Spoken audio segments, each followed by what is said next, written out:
from Michigan, so Ted Nugent and Rush and these kind of bands were all big and played all the time, and drilled into your head on the radio, and those were the days that they could play half of an album at a time. The late 70s, I was able to find some import records. The import section was about this deep at the local record store, and there was a couple Motorhead records in there. So I got some early Motorhead stuff, and I saw that the man played with a pick, and Lemmy played with a pick. And I always played with a pick. It actually came out of necessity, and so did a lot of this thing, and I literally wore, I know for sure the first 2 layers of the dermis and possibly the 3rd layer of the dermis all the way off on these 2 fingers. I couldn't play for a while like this. I had to play with a pick for probably a month, maybe even more. I was forced, if I wanted to play the bass, I had to play with a pick. So Lemmy made it okay to play with a pick. So that was a really big influence on the way that I started attacking the bass. That really is the word, the attack on the bass. So Flotsam and Jetsam was the first one that anybody would have known about. The first record came out in 85, 86, something right around there. And then in 86, October, auditioned for Metallica and joined Metallica 15 years.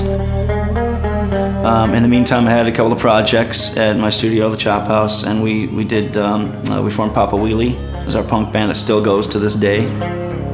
So all those projects I was taking part in when I was still in Metallica. Flotsam and Jetsam, Metallica, Echo Brain, Voivod, Ozzy, and some other stuff too. You know, but those are the ones of any bands that people have seen by the thousands and millions and so forth. So I joined Metallica in October of '86. I had a Wormuth bass that I did my audition with for Metallica, and I had EMGs put in that. And then I had my BC Rich bass, the other from Flotsam. That was my backup one. That I did like I remember the first photo session with Metallica and all that stuff, and I had EMGs put in that as well. My main instruments that I made payments on and worked my butt off at washing dishes and stuff in the early days, those basses were upped or were upgraded with EMGs as soon as I could afford it. And then as soon as we could afford it, we got them all put in, and all the instruments that went on the roads.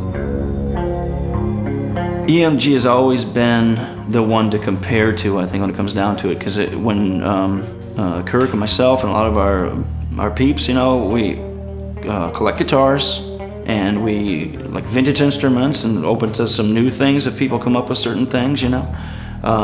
Always willing to try stuff and test stuff out, but we know what all these sounds that made us what we are, and everything as individuals, as our sounds, and a collective that people know so well. The EMG thing has always been the standard that all of these the vintage ones sound like they sound, but we still have to compare them to this. So Metallica sound, from the beginning, live and recorded, the fundamental and the foundation of the guitar sounds, recorded and live, were built with EMG.